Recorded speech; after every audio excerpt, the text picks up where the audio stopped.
नमस्कार श्रोते हो, मी अभिवाचक श्वेता म्हसकर. चला ऐकूया चपराक प्रकाशित आपल्या मुळांशी जोडलेल्या सोन्यासारख्या माणसांची गाथा.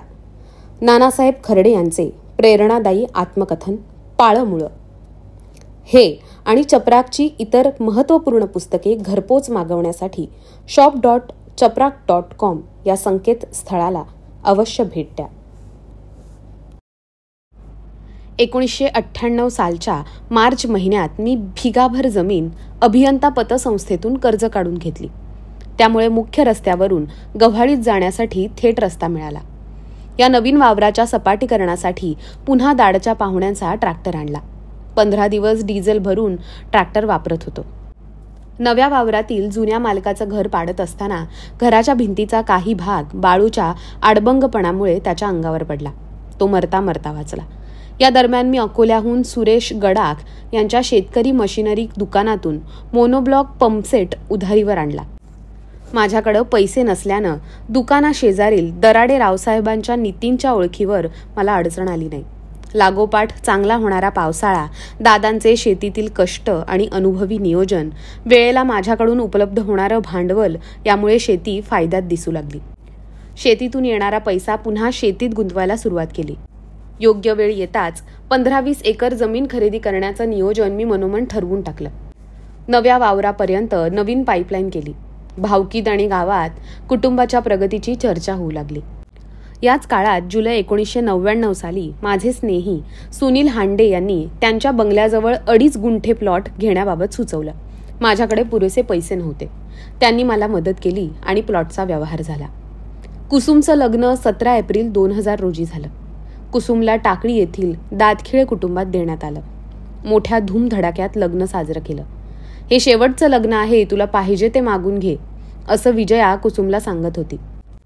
निळवंडे धरणाचे कंत्राटदार new Asian construction company Mumbai याचे मालक रशीद पटेल, धरण विभागाचे कार्यकारी अभियंता प्रकाश पाठक यांच्यासह अनेक मान्यवर कार्यक्रमाला उपस्थित होते.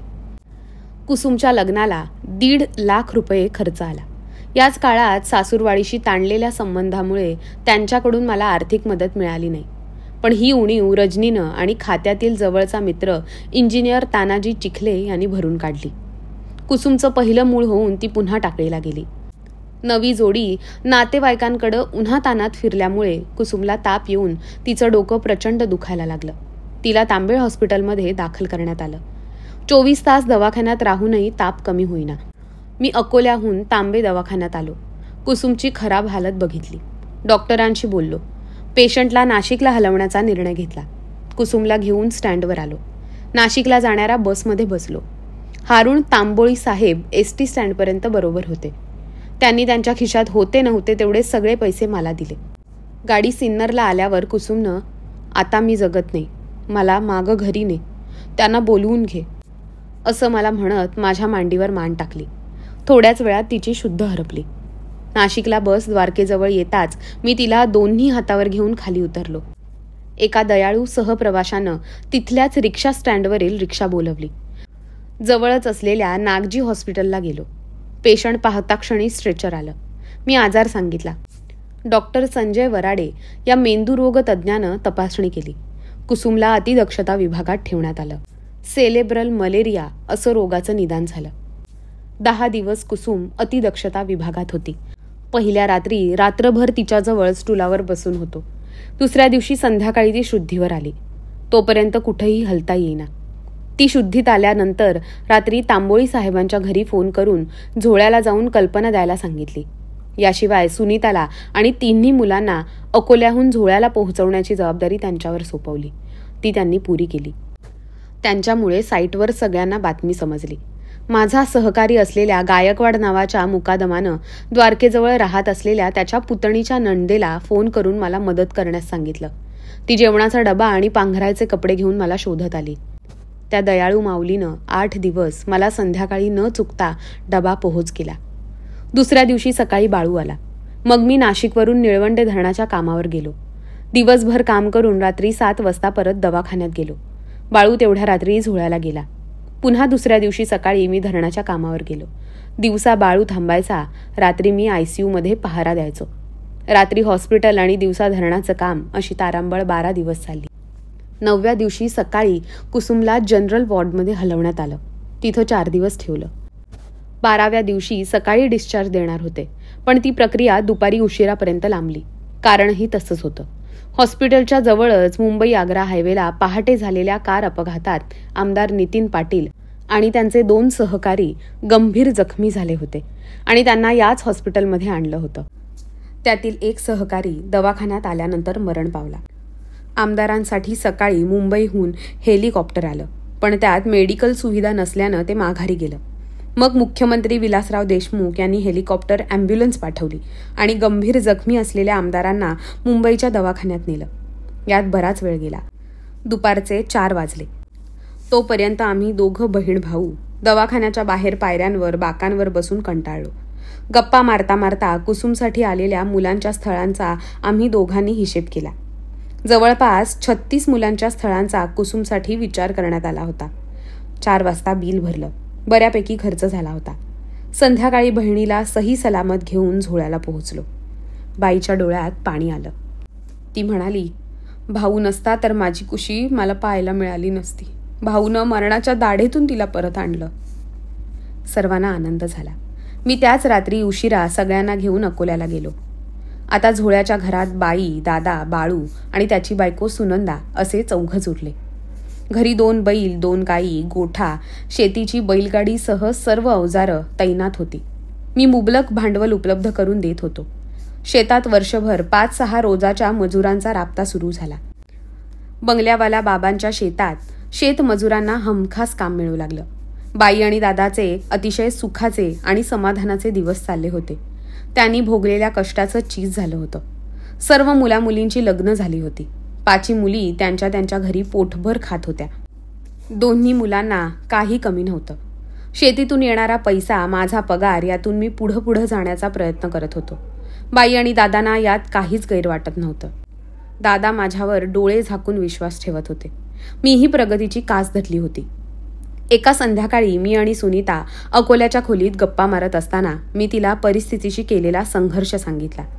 विशेषतः माझं शिक्षण चालू असतानाची परवड आणि धाकट्या बहिणीने दिलेली साथ याची कहाणी मी तिला ऐकवत होतो. तीही थोडी भावनिक झाली. दुसऱ्या दिवशी सोमवारी आम्ही संगमनेरला जानकीराम काजळे या सोनाराच्या दुकानात गेलो. तिथं सुंदरच्या मुलीसाठी, पल्लवीसाठी 6 ग्रॅम वजनाचे सोन्याचे झुमके खरेदी केले आणि लगोलग सावरगावला तिच्या वस्तीवर जाऊन पल्लवीच्या कानात घालायला दिले. तिच्या आईचे सुंदरचे डोळे पाणावले. एवढं सगळं सुरळीत चालू असताना सोन्यासारख्या संसाराला दृष्ट लागली.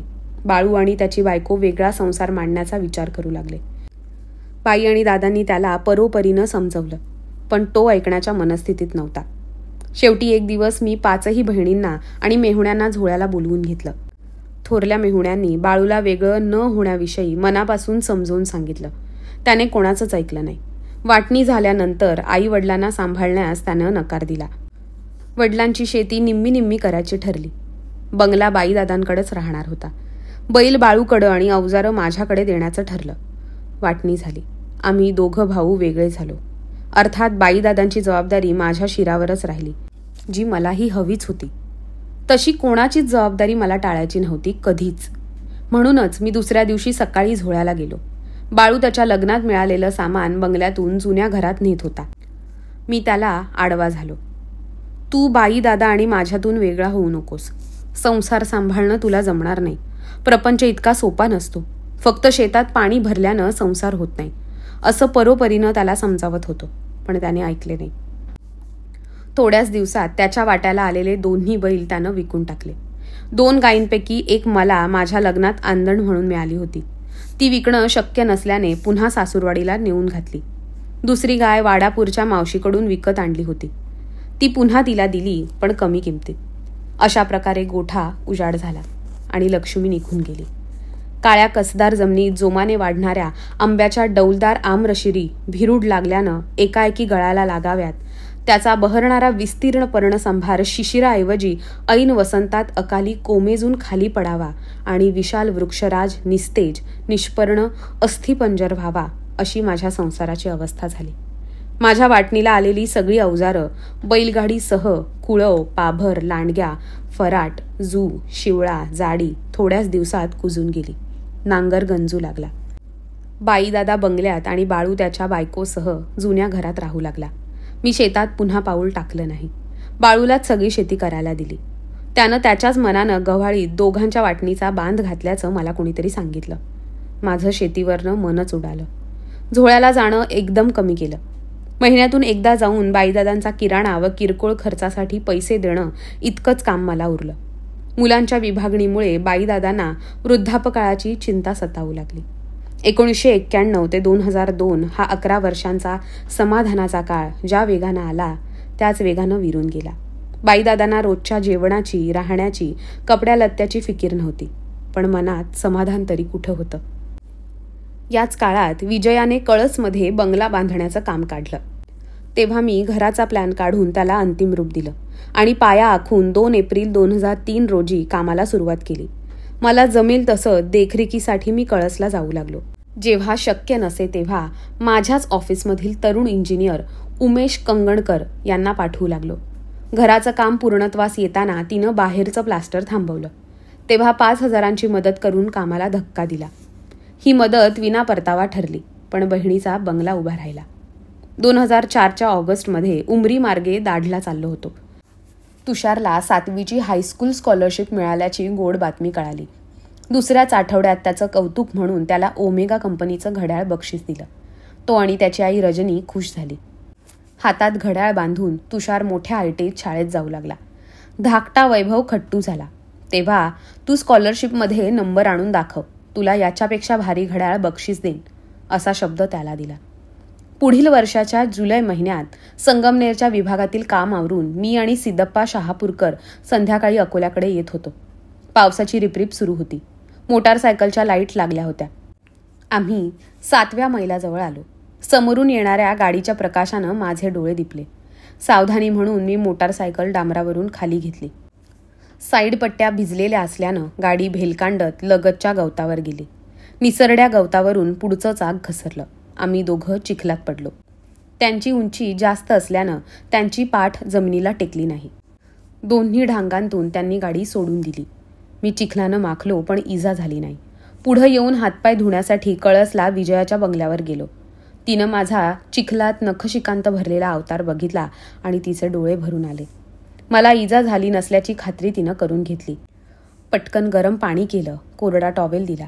पाऊस कमी होतात चहा घेऊन आम्ही दोघं अकोल्याकडे निघालो. शहापूरकर साहेबांना सख्खी बहीण नव्हती. विजयाची तिच्या भावावरील माया बघून त्यांना बहिणीची उणीव जाणवली. त्यांनी ती नंतर बोलूनही दाखवली.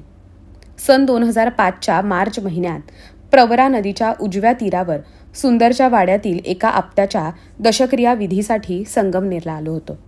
विधी संपल्यावर सुंदरनं घर बांधायला सुरुवात केल्याचं सांगितलं. तिनं घरासाठी लागणारे पत्रे आणि लोखंड अयोध्या बिल्डिंग मटेरियल या दुकानातून वस्तीवर नेल्याचंही सांगितलं.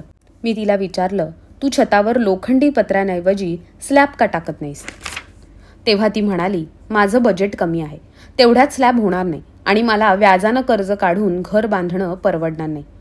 तू एकदा येऊन घराचा आराखडा तेवढा डोळ्याखालून घाल. बहिणीचं घर पुन्हा पुन्हा होणार नव्हतं, म्हणून मी तिला म्हणालो, तुझ्याकडं किती पैसे आहेत ते माझ्याकडे दे, आपण बंगला बांधू, उरलेले पैसे मी उसने देतो.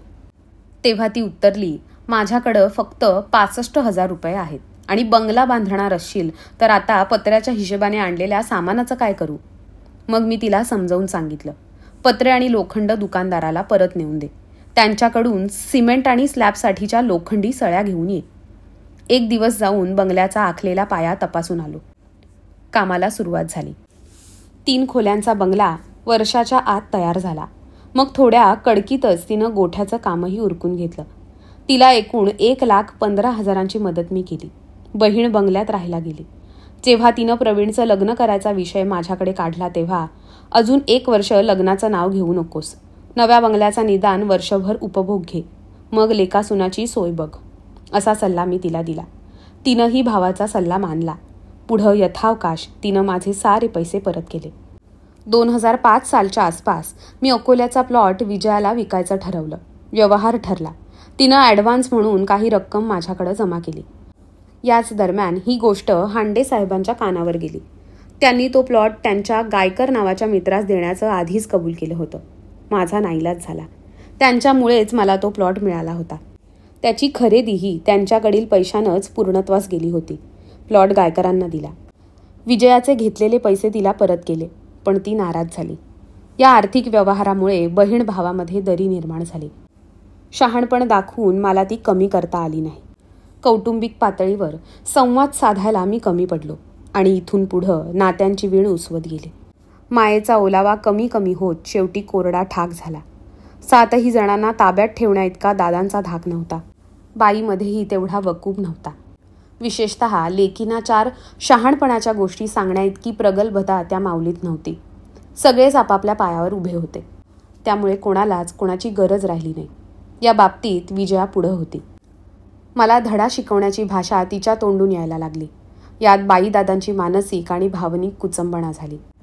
2008 सालच्या मे महिन्यात दाढवरून आश्वी मार्गे संगमनेरला येत असताना आश्वीजवळ रजनीचा मुलगा तुषार सायकलवर दिसला. मी गाडी थांबवून त्याला उमरीवरून आश्वीला येण्याचं कारण विचारलं. तेव्हा तो उमरीच्या उत्तर शिवेवर असलेल्या त्याच्या वस्तीवरून आश्वी खुर्दच्या शाळेत जवळपास 4 किलोमीटर 12वीच्या क्लासला येत असल्याचं समजलं. मे महिन्याच्या रणरणत्या उन्हात तो घामाघूम झाला होता. 12वीचं महत्त्वाचं वर्ष असल्यानं त्याच्या शिक्षणाची योग्य सोय करायला हवी असा विचार माझ्या मनात येऊन गेला. घरी आल्यावर स्नेहल आणि धनश्री या माझ्या मुलींची मी चर्चा केली. धनश्रीसुद्धा तेव्हा 12वीलाच होती. तुषारला 12वीसाठी संगमनेरला आणून त्याची सोय आपल्याकडेच करू, म्हणजे त्याचं करिअर मार्गी लागेल अशी माझी भावना मी मुलींना सांगितली. सुनीताला सांगण्याआधी ही गोष्ट मुलींना सांगण्याचा माझा उद्देश वेगळा होता. नुसत्या माझ्या सांगण्यानं सुनीतानं तुषारला घरात ठेवलं नसतं. घरातील 3ही मुलांचं आणि माझ्या रोजच्या व्यग्र नोकरीचं वेळापत्रक सांभाळता सांभाळता ती मेटाकुटीला आली होती. भाच्याला घरात आणून 5वं संकट तिनं डोक्यावर नक्कीच घेतलं नसतं. याशिवाय ती माझ्या बहिणींवर खूप नाराज होती. ती मला बोलून दाखवायची. माझं नावडतीचं मीठ अळणीच आहे. माझ्याकडून अपेक्षा करता तशा तुमच्या बहिणी माझ्याशी वागतात का? माझ्या लेकरांनाही मावळणीच्या घरी एखादी रात्र राहावंसं वाटतं. आजपर्यंत कोणती आत्या त्यांना न्यायला आली? किती जणांनी माझ्या नवसाच्या लेकाचं नवं फेडलं.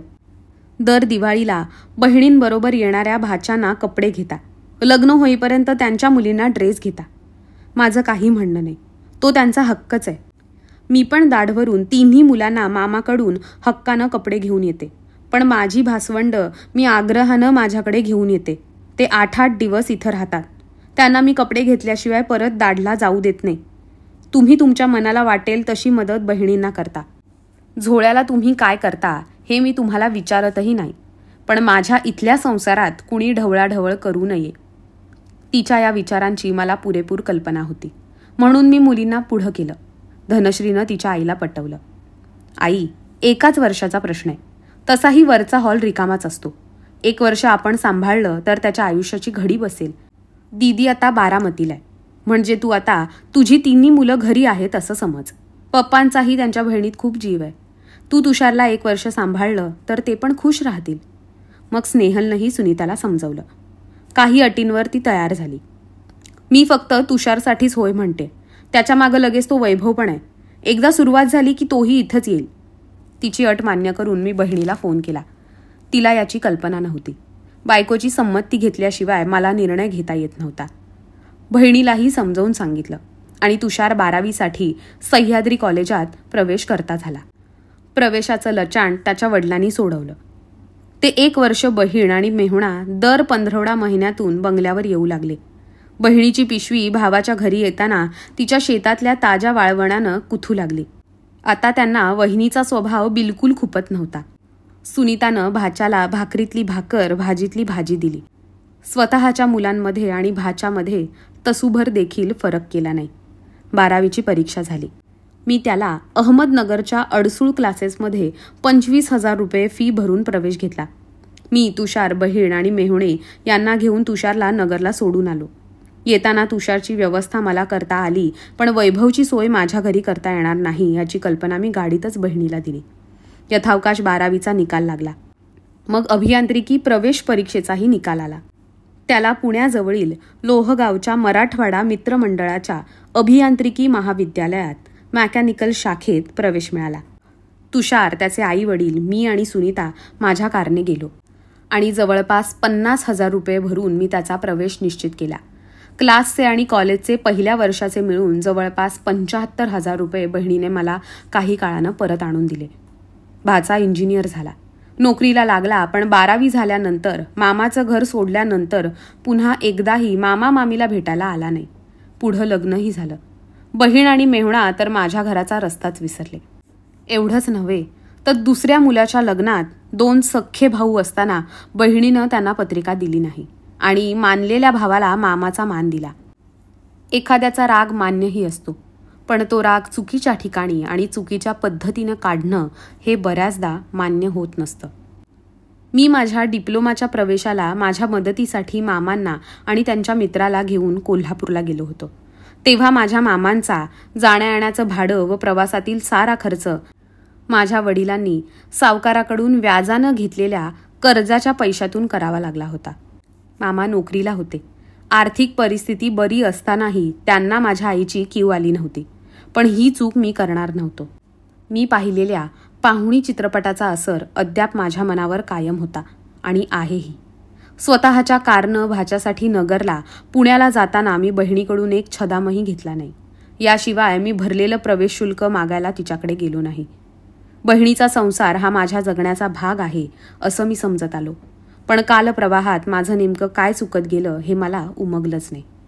आपल्या पाठीला जोराची खाज सुटावी, पण आपला हात तिथपर्यंत पोचू नये आणि परक्या माणसाला खाजेची नेमकी जागा सापडू नये, अशी विचित्र अवस्था माझी झाली. अनेक वेळा तपासूनही पेपरातील आपली चूक आपल्या लक्षात येऊ नये, पण ज्याच्या चटकन लक्षात येईल असा परीक्षकही माझ्या नशिबात आला नाही. परिणामी नात्यात बसलेली निर्गाठ सुटता सुटेना. 2009 साली धाकटी बहीण सुंदर सांध्याच्या दुखण्यानं जाम झाली. तिला पुण्याला डॉक्टर कोठारी यांच्या दवाखान्यात न्यायचं होतं. वार ठरला, वेळ ठरली, पण ऐनवेळी मला साईटला जावं लागलं. मग मी गाडीत टाकीभर इंधन टाकून चंदनापुरीतील विलास रहाणे यांच्या पुतण्याला बोलवून त्याच्या ताब्यात कार देऊन मेहुणे आणि बहिणीची पुण्याला जाण्याची व्यवस्था केली. कालांतरानं ती ठीक झाली. 2010च्या सप्टेंबर महिन्यात माझी नाशिकला बदली झाली. जवळपास 2 वर्ष मी नाशकात होतो. एका रविवारी सकाळी मी झोळ्याला गेलो. बाई दादा घरीच होते. दादांनी बाई आजारी असल्याचं सांगितलं. मी बाईला विचारलं तर तिनं किरकोळ असल्याचं सांगितलं. मी फार खोलात गेलो नाही. तिनं मला हिरव्या कटकीच्या चोळीचा खण आणायला सांगितला. 8 दिवसांनी मी सय्यद बाबा चौकाजवळ असणाऱ्या दुकानातून एकाऐवजी 2 खण घेऊन गेलो. मला वाटलं ती खुश होईल, पण तसं झालं नाही. ती खूप आजारी होती. 8 दिवसांपूर्वी तिनं माझ्यापासून लपवलेला आजार प्रत्यक्षात खूप गंभीर होता. मला तिची अवस्था आणि आजार लक्षात आला. बाई माणसाचा आजार लेकाला कसा सांगायचा असा विचार करून ती गप्प बसली होती. मी माझ्या डोळ्यांनी शरीराबाहेर आलेला अवयव बघितल्यावर त्याचं गांभीर्य माझ्या लक्षात आलं. मी हादरलो. आपण जिवंत असताना आपली आई या अवस्थेत जगते आहे आणि आपण दुर्लक्ष करतो आहोत याची मला लाज वाटायला लागली. तिच्या म्हणण्यानुसार यावर काही उपाय अस्तित्वात नव्हता. तिला उठून उभं राहणं केव्हाच अशक्य झालं होतं. ती रोजची आवश्यक कामं दोन्ही हातांचा आधार घेऊनच करी. शरीराचं वजन वाढल्यानं त्याला पेलण्या इतकी ताकद तिच्या दोन्ही पायांत राहिली नव्हती. एका जागेवरून दुसऱ्या जागी ती ओणवं होऊनच जाई. कामावर गेलेल्या बाळूला फोन करून मी घरी बोलवलं. बाईची कपड्यांची पिशवी भरली आणि बाईला उचलून कारच्या मागच्या सीटवर बसवलं. संगमनेरला डॉक्टर पोफळेंच्या दवाखान्यात बाईला दाखल केलं. डॉक्टरांनी तपासलं आणि शस्त्रक्रिया करण्याची गरज असल्याचं सांगितलं. मी त्यांना ऑपरेशन तातडीने करून घेण्याविषयी सुचवलं असता त्यांनी या पेशंटच्या पाठीत कुबड असल्यानं त्यांच्या दवाखान्यात हा उपचार होणार नसल्याचं स्पष्ट केलं. मग मी बाईला उचलून जवळच्याच डॉक्टर निघुते यांच्याकडे नेलं. तिथंही तेच उत्तर मिळालं. क्षणभर मी संचित झालो. पुढं काय करावं हे सुचेना. मग बाईला संगमनेरच्या बंगल्यावर घेऊन आलो. अकोल्याच्या डॉक्टर असिप तांबोळींना फोन लावला. आईचा आजार आणि शारीरिक स्थिती समजावून सांगितली. त्यांनी नाशिकच्या डॉक्टरांना फोन केल्यावर मला परत फोन केला. मामा, तुम्ही आजीला नाशिकच्या सुविचार हॉस्पिटलमध्ये ॲडमिट करा. मी डॉक्टर आंधळेंशी बोललो आहे, असा आश्वासक दिलासा त्यांच्याकडून मिळाला. 4 वाजेपर्यंत आम्ही सुविचार हॉस्पिटलमध्ये पोहोचलो. डॉक्टरांनी तपासलं. 2 दिवसांनी शस्त्रक्रियेची वेळ दिली. बाई माणसाचं दुखणं आहे तेव्हा एखादी बहीण जवळ असावी असा मी विचार केला. मग मी व बाळूनं सर्व बहिणींना फोन केला, पण त्यांच्याही अडचणी होत्या. त्या त्यांनी सांगितल्या. एकीला वालवड तोडायची होती, एक गुडघे आणि सांध्याच्या आजारानं बेजार होती, तर एकीची शेतीची कामं आणि मुलं व नवऱ्याला भाकरी घालायला कोणी नव्हतं. कुसुम तर दूर भिवंडीला होती, तिच्याही मुलाबाळांजवळ कोणी नव्हतं. तेव्हा तिला फोन केलाच नाही. आम्ही दोन्ही भावांनी एकमेकांकडे बघितलं. मी असह्यपणे हसलो, पण बाळू मोठ्या धीराचा. तो मला म्हणाला, भाऊ तू काळजी करू नकोस, मी सगळं करतो, मला नाही लाज वाटत, तू फक्त खर्चाचं बघ. ऑपरेशनचा दिवस उजाडला. बाईला ऑपरेशनला घ्यायच्या आधीच अक्का दवाखान्यात येऊन धडकली. मला हायसं वाटलं. आता माझी काळजी मिटली. ऑपरेशन यशस्वी झालं. अक्का 3 दिवस दवाखान्यात राहिली. मी एकटाच नाशिकला फ्लॅटवर राहत असल्यानं दिवसा काम सांभाळून रात्री दवाखान्यात दाखल व्हायचो. जवळपास 8 दिवस बाई दवाखान्यात होती.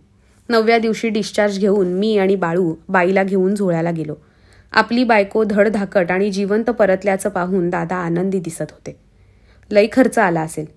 ऑपरेशनला टोटल किती खर्च आला? दादांनी नसती चौकशी केली आणि मी हसलो. जाऊ दे, नको सांगूस. आपली उठाठेव अनाठाई असल्याचं दादांच्या लक्षात आलं. बायकोकडे पाहून एवढंच म्हणाले, लिले जगली रे तू. तेव्हा बाई परतून म्हणाली, 2 लोक आहेत माझे, असं कसं मरून देतील? माझ्या भाऊनं नवा जन्म घातला माझा. प्रौढ असलो तरी बाईचे बोल ऐकून मला उगीचच बरं वाटलं.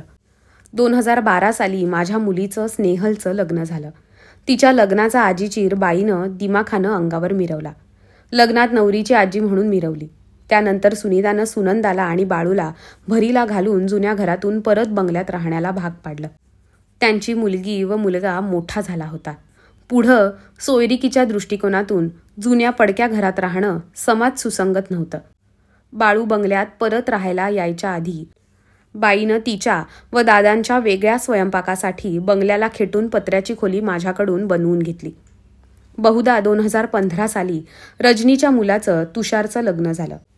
या लग्नाच्या दिवशी सावरगावच्या पाहुण्यानं म्हणजेच सुंदरच्या नवऱ्यानं एका जुन्या सेकंड हँड ट्रॅक्टरचा सौदा केला.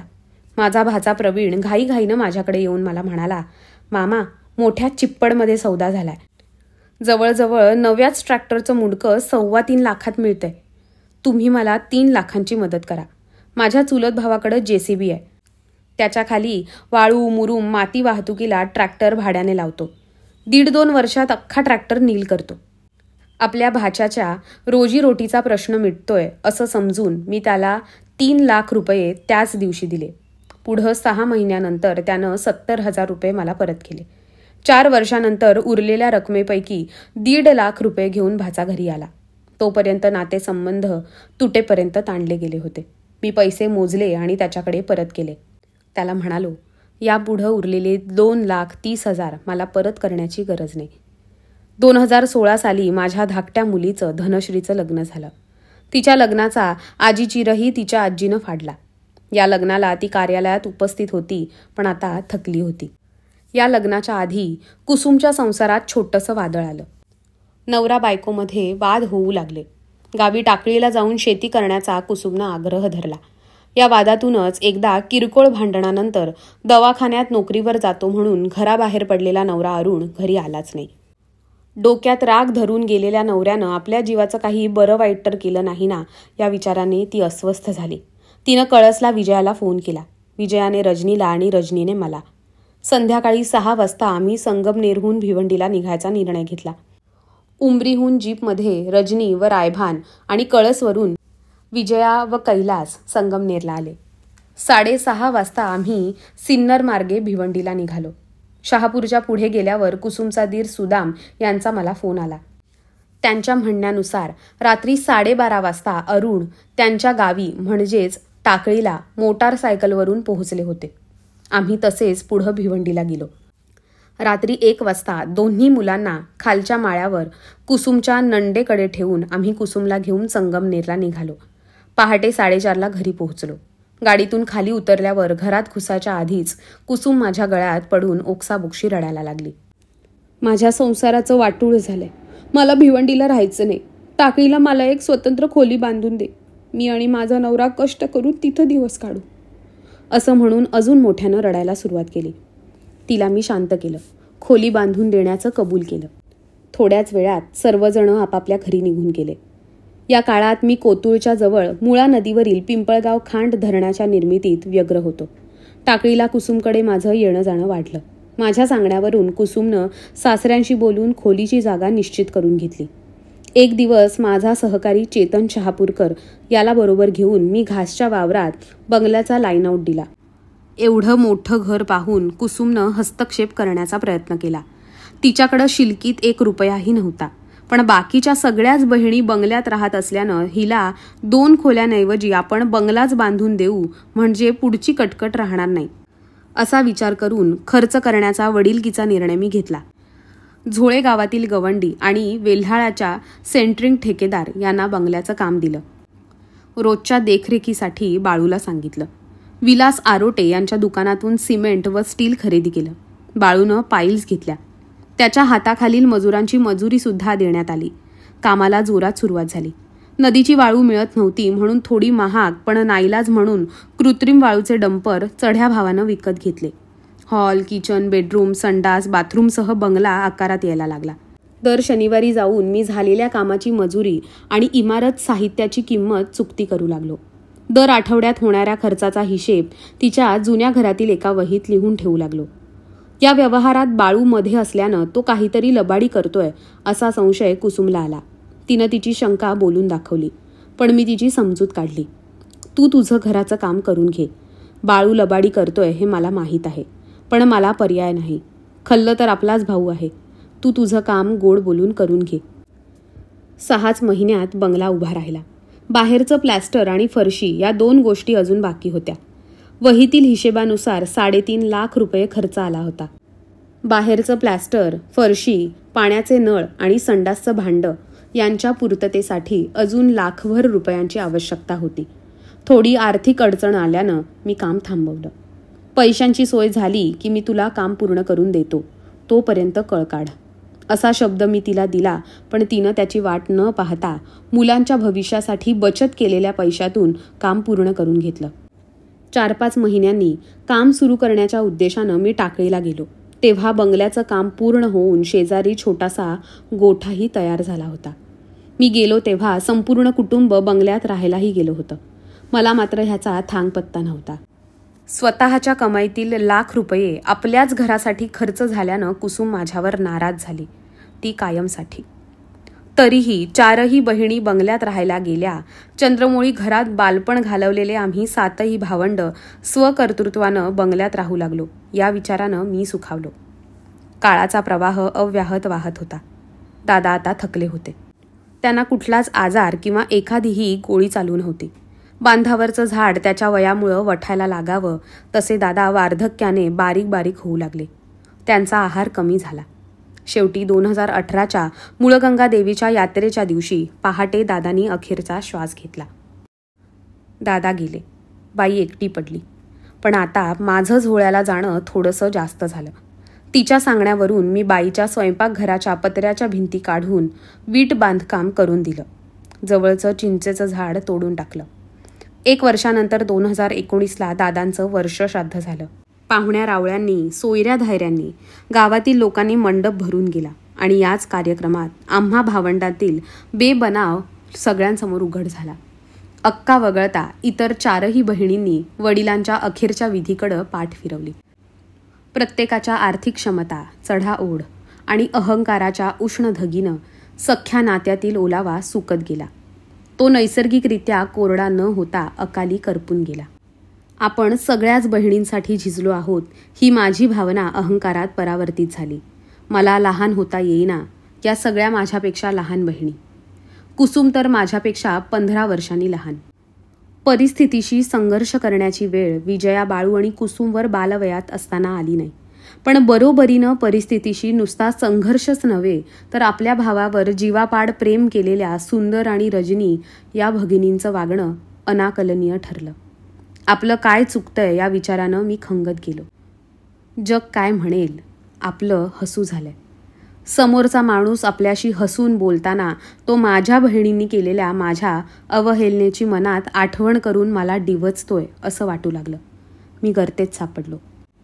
दोन्ही थडी भरून वाहणाऱ्या नदीच्या पुरातील मोठ्या भोवऱ्यात एखादा माणूस सापडावा, एकाच जागी तो गरगर फिरत राहावा, पण भोवरा फोडून त्याला प्रवाहाबरोबर जाता येऊ नये अशी माझी अवस्था झाली. भोवऱ्यातून बाहेर पडण्यासाठी त्याच्या मध्यबिंदूतून तळाला जाऊन मग बाहेर पडता येईल आणि भोवरा फोडता येईल हे मला समजे, पण अहंकारामुळे हे धाडस मला प्रत्यक्षात करता येईना. याचा परिणाम शरीरावर झाला आणि BP नावाचा पाहुणा कायमसाठी माझ्याकडं मुक्कामाला आला.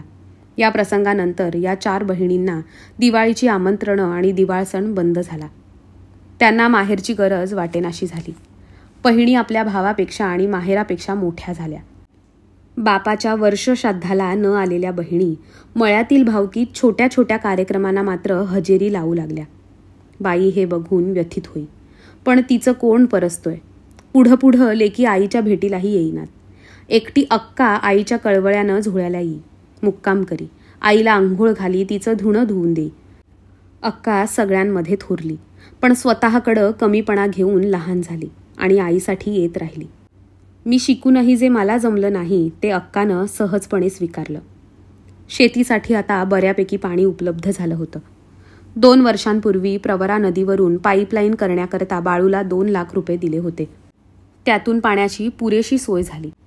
त्यानं गव्हाळीत डाळिंब लावलं, पण कुठलंच काम मन लावून न करण्याच्या वाईट सवयींमुळे त्याला कशातच यश येईना. गहू पिकवला तरी तो धड घरापर्यंत आणीना. जवळपास 6 एकर शेती असूनही आणि एकही फण कोरडा नसताना त्याची रोजची हाडहाड चालूच होती. रात्रंदिवस पाईलचं काम करून तो खंगला, पण बंगल्याला रंगाचा एक कुंचलाही त्याला मारता आला नाही. पैशांचा आणि त्याचा 36चा आकडा झाला. त्याला कुठलंच व्यसन नाही, अगदी सुपारीच्या खांडाचंही, पण खिशात छदाम टिकेना. त्याची बायको त्याच्या वरताण निघाली, बोलायला रागू आणि कामाला आग लागू. सकाळच्या चहाच्या कपबशा दुपारी 12 वाजता धुवू लागली. परिणामी संसाराचा खेळ खंडोबा झाला. बाईचं आणि तिचं जमेना, न जमण्याचं कारणही समजेना. 2 वेळच्या जेवणापलीकडं बाळूच्या बायकोवर बाईची कुठलीच जबाबदारी नव्हती. बाई स्वतःचं धुणं चुणं, चहापाणी, अंघोळ स्वतःच करी.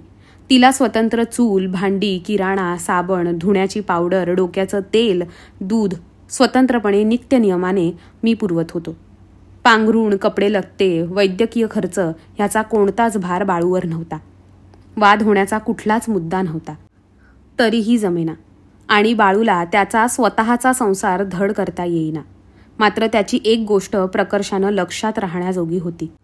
ती म्हणजे बऱ्याचदा टाकून बोलल्यानंतरही आणि वेळ प्रसंगी त्याच्यावर हात टाकल्यावरही त्यानं भावाला उलट उत्तर केलं नाही किंवा वर मान करूनही पाहिलं नाही. त्याच्या या स्वभावामुळं त्यानं लाख चुका केल्यानंतरही मी त्याला वाऱ्यावर सोडू शकलो नाही. आपण जिवंत असेपर्यंत या वेडपड भावाला सांभाळावंच लागणार याची आता तर खात्रीच झाली आहे. सगळं असं चालू असतानाच भावकीतील नात्यानं चुलता असणाऱ्या माथे फिरून घराच्या कटकटीला वैतागून विष पिऊन आत्महत्या केली. बाळूच्या मेहरबानीनं तो बंगल्याजवळून त्याच्या खालच्या शेतात येई. पुढं तो त्याचा हक्क समजू लागला. रस्त्याच्या हक्कासाठी तो कोर्टात गेला, पण कोर्टातील निकाल त्याच्या विरोधात गेला. मग बाळूचे आणि त्याचे खटके उडू लागले. 2 फौजी आणि 1 पोलीस असणाऱ्या पोरांच्या जीवावर बाळूलाच मारून उलट त्याच्यावर पोलीस केस करू लागला. जिवंत असताना त्याच्याकडं लक्ष न देणाऱ्या पोरांना बापाच्या आत्महत्येमध्ये वेगळीच संधी दिसली. बाळूच्या सगळ्या कुटुंबावर आणि माझ्यावर आत्महत्येस प्रवृत्त केल्याचा खोटा गुन्हा दाखल केला. गुन्हा मागे घ्यायचा असेल तर आम्हाला बिनशर्त 10 फुटी रस्ता लिहून द्या असा प्रस्ताव एका मध्यस्थामार्फत माझ्यापुढं मांडला. मी डेप्युटी इंजिनियर म्हणून कार्यरत होतो. नोकरी जाण्याच्या भयानं मी घाबरून रस्ता लिहून देईन हा त्यांचा कयास मी खोटा ठरवला. मी अटकपूर्व जामीन घेण्याचा निर्णय घेतला, पण कोरोना साथ सुरू असल्यानं कोर्ट दिवसाआड बसे. त्यामुळे वेळ गेला आणि 18 दिवसांनी अटकपूर्व जामीन मंजूर झाला. यथावकाश आमची यातून निर्दोष मुक्तता झाली.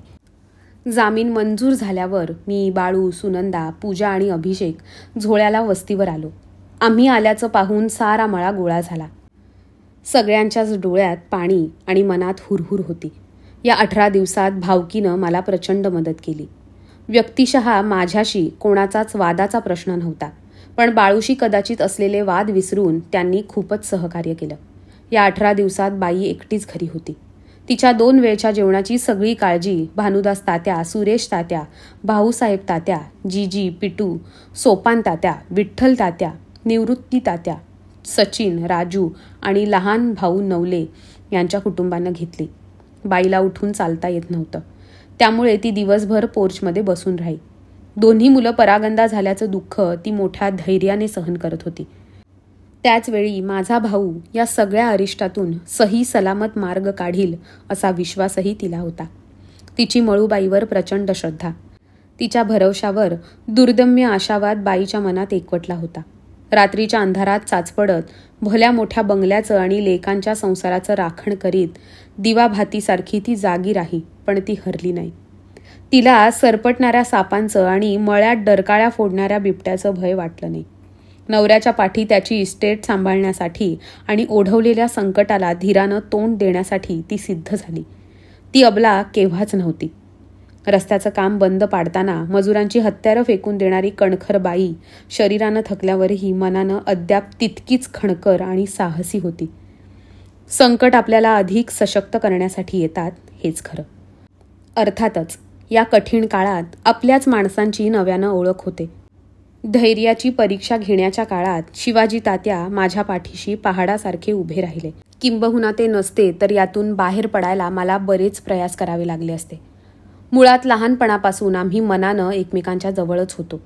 ते नात्यानं चुलते असले तरी वयानं 2 वर्षांनी लहान. अगदी 3री-4थीला असल्यापासून आम्ही बरोबरच. उन्हाळ्याच्या सुट्टीत थोडी पिवळी पडलेली पपई आम्ही झाडावरून काढून गव्हाच्या गवंड्यात पिकाला लपवून ठेवायचो. लपवलेल्या जागी ओळखीची खूण करत असू. 2-3 दिवसांनंतर पिकलेली पपई काढून तिचा फडशा पाडायचो. मी डिप्लोमाला होतो तेव्हा सुट्टीत घरी आल्यावर 3ऱ्या प्रहरी खालच्या मळ्यात जाऊन 1 रुपयाचा पार्ले बिस्किटचा पुडा घ्यायचो. त्यात 11 बिस्किटं असायची. 5.5 वाटून खायचो. पाळूच्या लग्नाच्या आदल्या दिवशी लग्न रहित झाल्याचं सांगायला रात्री 1 वाजता आम्ही दोघं उमरीला गेलो होतो. संसारातील बरेच निर्णय घेतानाही एकमेकांचा सल्ला घेत असायचो. 2012 साली झालेल्या स्नेहलच्या लग्नात पहाटे भाजीपाला विकत घेऊन तो मोटारसायकलवरून लग्नाच्या हॉलला पोहोच करण्याचं कामही तात्या करी. लग्न जमवण्यापासून तर नवरी काढून देईपर्यंत तात्या खाली बसलेला नसे. धाकट्या धनश्रीचं लग्न काकूंनीच जमवल्यामुळे लग्न पार पाडण्याची नैतिक जबाबदारी निसर्गतः तात्यांवर आली. माझ्यावरील विश्वासाचं सर्वात चांगलं उदाहरण म्हणजे त्यांनी माझा गावातील शैक्षणिक संस्थेत करून दिलेला प्रवेश. मी त्यावेळी शिरूर तालुक्यात कुकडी प्रकल्पाच्या लाभक्षेत्रात काम करत होतो. त्यावेळेस गावात शैक्षणिक संस्था स्थापनेचं घाटत होतं. त्यांनी हनुमान शैक्षणिक व सांस्कृतिक मंडळ झोळे स्थापन केलं. त्याचे ते संस्थापक आणि अध्यक्ष. स्थापनेच्या वेळीच त्यांनी माझं नाव न विचारताच प्रस्तावात टाकून मला संचालक केलं. केवळ त्यांच्यामुळेच मला सेवानिवृत्तीनंतर गावात काम करण्याची संधी मिळाली. काही ऋणानुबंधांचा नेमका अर्थ शेवटपर्यंत सापडत नाही, हे नक्की. 18 दिवसांच्या कठीण प्रसंगात रक्ताची नाती मात्र बरीच पातळ झाली. अक्का झोळ्याला येऊन बाईजवळ राहिली. थोरल्या मेहुण्यांनी आळीत प्रत्येकाच्या घरी जाऊन चर्चा केली. 18 दिवसात केव्हा तरी एकदा 4घी बहिणींनी येऊन बाईची भेट घेतली. 18 दिवस आपली आई एकटी जीव कंठत असताना दोघी पाळ्या लावून तिच्याजवळ थांबल्या असत्या तर त्या माऊलीला 9 महिने भार वाहिल्याचा गर्व वाटला असता. पण तसं झालं नाही. आईबापाला सांभाळणं ही देवदत्त जबाबदारी मुलांची असली तरी भगवंत कधीतरी मुलींचीही परीक्षा घेतो. त्यामुळेच बाई मला भरलेल्या हंड्याची आणि 7 तांब्यांची गोष्ट वारंवार सांगत राहिली. या सगळ्या गदारोळात थोरले मेहुणेही एकदा माझ्यावर गरम झाले. तू सगळ्या बहिणींना भरभरून वाढलंय, पण मी तुला दिसलो नाही. तू माझ्यासाठी काय केलंय? ज्यांच्यासाठी तू जीव काढलाय ते तुला विसरले, पण मी माझं कर्तव्य विसरणार नाही. मग मीही त्यांना काही प्रसंगांची आठवण करून दिली. मात्र तोंडानं फटकळ असणारा हा सोयरा माझ्या पाठीशी फायद्या तोट्याचा हिशेब न करता कायमच पहाडासारखा उभा राहिला, हे आवर्जून नमूद करावंसं वाटतं. आमच्या जामिनानंतर बाईचं जीवन पूर्ववत सुरू झालं. आता माझं तिच्याकडे जास्त लक्ष राही. गावात विद्यालयाच्या मुख्य इमारतीच्या आणि दादांच्या नावानं उभारल्या जाणाऱ्या व्यासपीठाच्या कामासाठी 6-7 महिने गावात ठाण मांडून बसलो होतो. मनात येईल तेव्हा बाईजवळ जाऊन बसे, पण दोघांमध्ये हमखास भांडण ठरलेलं असे. भांडणाचा मुख्य विषय म्हणजे तिच्या माहेरचे लोक. मामांनी मला एकदाच कपडे घेतले, तेही धड नाही. माझ्या आजोळानं माझे कधी लाड केले नाहीत. तुझ्या भावानं तुला फसवून हक्क सोडपत्रावर तुझ्या सह्या घेतल्या. अशा 1 ना 2 मुद्द्यांवर मी तिच्याशी तंटत राही. ती तिच्या भावविश्वात जावी या निमित्तानं तिला स्मरणरंजन घडावं यासाठी मी मुद्दाम तिला डिवचत राही. पुढं तिच्या गरजाही कमी झाल्या. रोजचं जेवणही कमी झालं. तोंडात पांडुरंगाचा जप वाढला. ती जायच्या 8 दिवस आधी माझी धाकटी मुलगी धनश्री तिला भेटायला आली. येताना नऊवार पातळ तिच्या आवडीची मलई बर्फी आणि तिला चावता येईल अशी मिठाई घेऊन आली. सोनी, आता ही शेवटची भेट. परत तू येशील तेव्हा मी जगते का मरते. तेव्हा सोनी तिला म्हणाली, आज्जे असं म्हणू नकोस. अजून तुला भरपूर जगायचंय. माझ्या शार्विनचं लग्न तुला बघायचंय. पण तसं घडणार नव्हतं आणि बाई खरोखर तिच्या शब्दाला जागली. सोनी परत भेटायला यायच्या आधी ती निघून गेली. आयुष्याच्या वाटेवरील रणरणत्या उन्हात सावली देणारं हक्काचं 3रं आणि अखेरचं झाड वार्धक्यानं वठून गेलं. सावली देणाऱ्या 3ही झाडांची पाळंमुळं उखडून गेली आणि उघड्या आभाळाखाली मी मात्र पोरका झालो.